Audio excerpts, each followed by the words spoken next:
तो आज हम आए हैं बर्ड पार्क जो कि एसएल वर्ल्ड जोराई बोरीवली के नज़दीक। ये बर्ड पार्क डेली ओपन होता है। टाइमिंग्स है 10 AM to 6 PM और इसकी टिकट प्राइस पर हेड ₹575 है।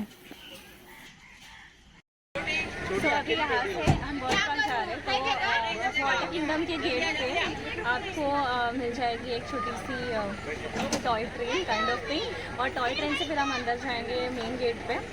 It's very 1 or 2 minute ride.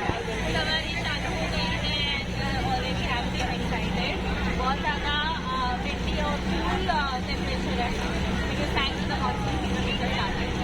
So how excited are you Krishna? Very much excited to explore this place.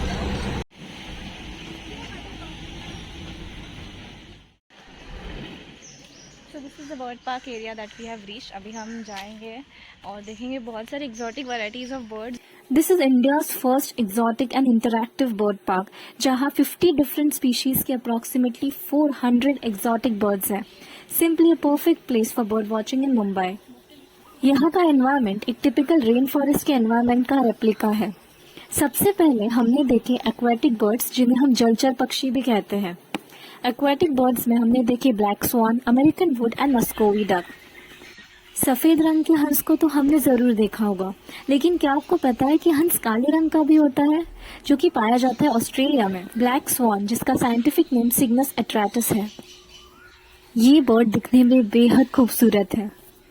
Black swan के साथ साथ हमने देखे अमेरिकन वुड डक, जो कि एक एवरेज डक की साइज से काफी छोटे हैं। हाँ, योगा करते हुए पाए गए। कमेंट से जरूर बताइए कि ये कौन से योगासन से रिजेंबल करता है। Jokes apart, American pekin ducks बहुत ज्यादा होशियार डक्स की प्रजातियों में से एक है। The best part is the ducks here can move freely, so you can watch them closely. Just make sure कि आप अपनी लाउड नॉइजेस से इनको डरा के भगा ना दें।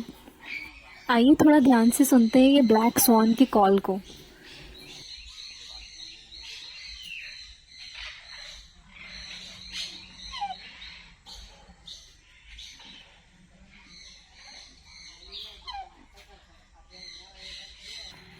बर्ड पार्क 1.5 एकर्स के एरिया में बनाया गया है। यहाँ का रेन फॉरेस्ट बहुत अच्छे से मेंटेन किया है, ताकि आपको एक रियल रेन फॉरेस्ट में आने का फील हो। बर्ड पार्क में चलते वक्त आपको बहुत ज़्यादा सावधानी से और बिना आवाज़ किए चलना चाहिए, वरना ऐसे छोटे छोटे बर्ड्स आपकी आवाज़ से छू हो जाएंगे। और ये देखो, ये स्पॉट किया हमने एक छोटा सा डक जो कि कैमोफ्लेज होके बैठा था। बर्ड पार्क के सेंटर में आपको दिखेगा woodpecker stadium. Woodpecker stadium is similar to an amphitheatre. वहाँ पे बर्ड शो कंडक्ट होता है। बर्ड शो का टाइमिंग है 1 PM and 4 PM. So if you are entering the bird park around somewhere 12 PM something, so you can catch up for the 1 PM show. And अगर आप late आ रहे हो तो आप डेफिनेटली 4 PM का शो मिस नहीं करना चाहोगे। सो यहाँ पे एक बहुत लवली प्रेजेंटेशन बर्ड शो का कंडक्ट किया था, जो कि मैंने शूट किया है और इस वीडियो में है, तो अंत तक बने रहिए। You will see an exciting bird show where they have spilled facts about so many different birds. अगर आप बर्ड पार्क आने का प्लान कर रहे हो तो सिर्फ एक चीज का ध्यान रखिए कि इस बर्ड पार्क पे आने से पहले make sure that you are wearing a full sleeve dress. Yes, by full sleeve I mean because यहाँ पे रेन फॉरेस्ट में पाए जाने वाले मस्कीटोज है, जो कि बहुत जोर से काटते हैं। Because of this monsoon season यहाँ की जो ग्रीनरी है आंखों को काफी ज्यादा सुकून पहुंचा रही थी। हमने यहाँ पे स्पॉट किए 2 कोकाटील्स, जो कि पैर में थे और साथ में एकदम अडोरेबल लग रहे थे। अब बारी है द केप बैरन गूस को जानने की। द केप बैरन गूस पाए जाते हैं south eastern coast of Australia में, और हाल ही में ये इंट्रोड्यूस किए गए हैं कैंगरू आइलैंड में भी। केप बैरन गूस की species one of the world's rarest goose species में से है। For surprise we spotted here and female ostrich, जिसका वजन है अप्रोक्सीमेटली 150 to 200 kgs के बीच में। The female ostrich is caged here, so यहाँ आपको फीमेल ऑस्ट्रिच दूर से ही देखनी पड़ेगी because of some safety reasons, unlike the Cape Barren goose which can move around here freely. अब बारी है टेरेस्ट्रियल बर्ड्स देखने की। टेरेस्ट्रियल बर्ड्स की कैटेगरी में है फीजेंट्स। फीजेंट्स जो कि melanistic ring necked ones. There are actually many types of pheasants here. So they are openly, freely moving. You can watch them closely. और आपको ध्यान रखना है कि आप जोर से आवाज ना करें, ना ही चिल्लाएं। This is Reeves pheasant, एक लार्ज फीजेंट है जो कि पाई जाती है चाइना में। ब्रिटिश नेचुरलिस्ट जॉन रीव ने इसे पहली बार इंट्रोड्यूस किया था यूरोप में in the year 1831 as a live specimen. Now let's meet कॉर्नियर्स। कॉर्नियर्स का साइंटिफिक नेम क्रिसोलिफरस एनारेस्टिए है। कॉर्नियर्स की size small to medium range की होती है। उनका चार्म, उनका प्लेफुलनेस और उनकी इंक्विजिटिव पर्सनालिटीज लोगों को अट्रैक्ट करती है। इस बर्ड पार्क में फीजेंट्स की काफ़ी रिच डाइवर्सिटी है। Now let's see the rainbow lorikeet. Rainbow lorikeet का साइंटिफिक नेम है ट्राइग्लॉसिस मोल्यूकैनिस। ये स्पीशीज ऑस्ट्रेलिया में पाई जाती है। इसका हैबिटेट है रेन फॉरेस्ट और वुडलैंड एरियाज। इस क्यूट पिंकी बर्डी को देख के मेरे मुंह से सिर्फ एक ही शब्द निकला, वो था क्यूट। अफेक्शनेट एंड फ्रेंडली, ये गला कॉकेटू फैमिली को बिलोंग करती है। These birds can be really loving pets too. Now let's see African grey parrot, जिसका साइंटिफिक नेम है सिट्टाकस एरिथाकस। इनका diet mostly nuts and seeds होता है। इनकी पर्सनैलिटी क्यूट, लवेबल और फ्रेंडली होती है। इनकी इंटेलिजेंस लेवल काफ़ी हाई होती है और इनका लाइफ स्पैन 45 to 50 ईयर्स तक भी हो सकता है। Now let's meet the cute white cockatiel babies which are found in Australia and are caged. It's time for a cockatiel song.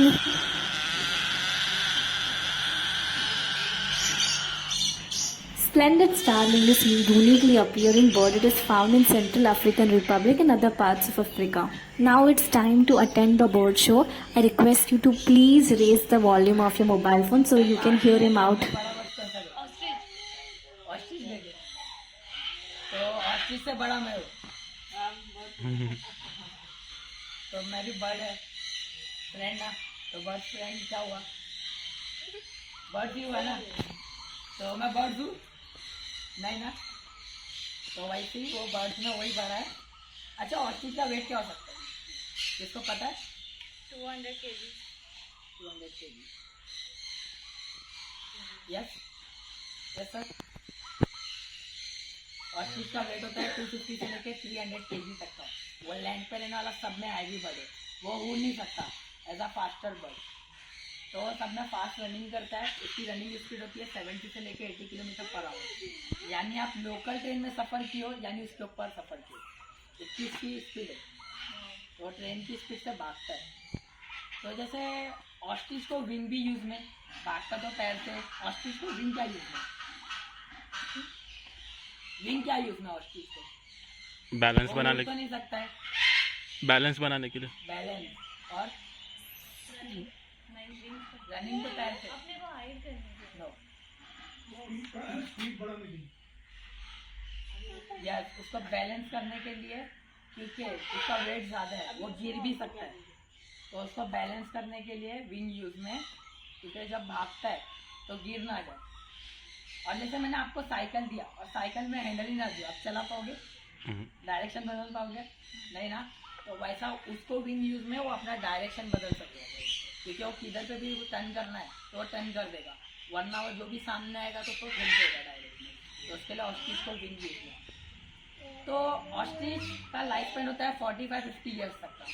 तो अभी कितने साल की रहेगी हमारी ऑस्ट्रिच? बहुत छोटी है। वो फीमेल ऑस्ट्रिच है। Yes, it's a baby ostrich. कितने साल? 6 years। यस, उसका 6 इयर्स ओल्ड, यानी वो 6 इयर्स की बेबी है हमारे पास की। उसका नाम हमने प्यार से रखा है पल। तो जो है ऑस्ट्रिच वो फीमेल है। तो बर्ड में किसका बड़ा एग होता है?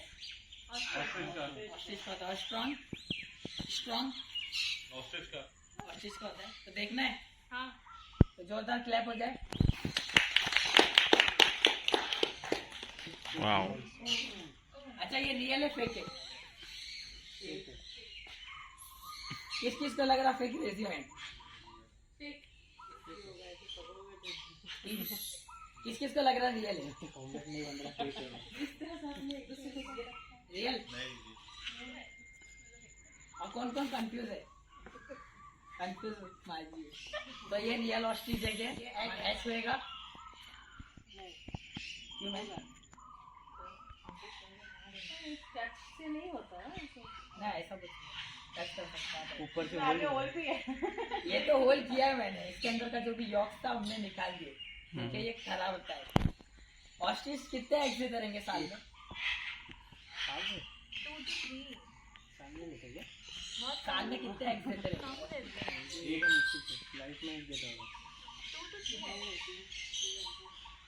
ऑस्ट्रिच साल में 60 एग्स देते, 60। वो पूरे हैच नहीं होते, 5-4 बेबी हैच होता है, बाकी के सब हैच नहीं होते। तो ये भी हैच नहीं होगा क्योंकि हमारे पास सिर्फ फीमेल ऑस्ट्रिच है, मेल नहीं है।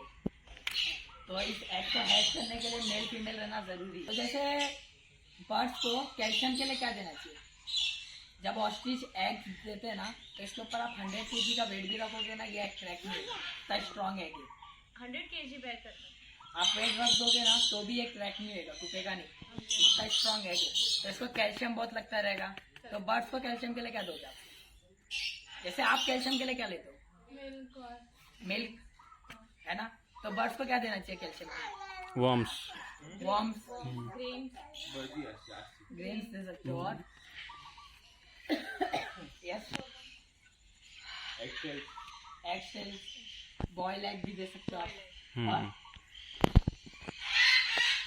फ्रूट्स दे सकते हो, नट्स दे सकते हो, वेजिटेबल्स दे सकते हो।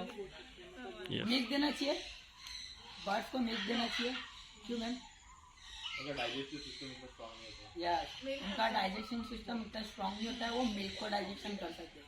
क्योंकि आप बर्ड्स को मिल्क दे रहे हो ना, तो उसके लिए जहर का काम करता है बर्ड्स के लिए। तो मिल्क कभी भी नहीं देना चाहिए, क्योंकि बर्ड्स को कुछ भी हो सकता है, या तो उसकी डेथ भी हो सकती है, तो इसके लिए नहीं देना चाहिए। तो ये सेशन के बाद आप फोटो क्लिक कर सकते हो इसके साथ। ओके।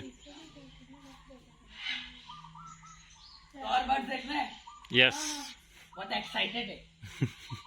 तो जो आने वाला है हमारे पार्क का बहुत बड़ा बर्ड है और बहुत स्पेशल बर्ड है।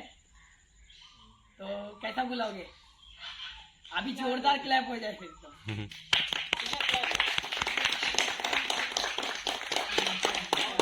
आवाज नहीं बोल रहा, और जोर से।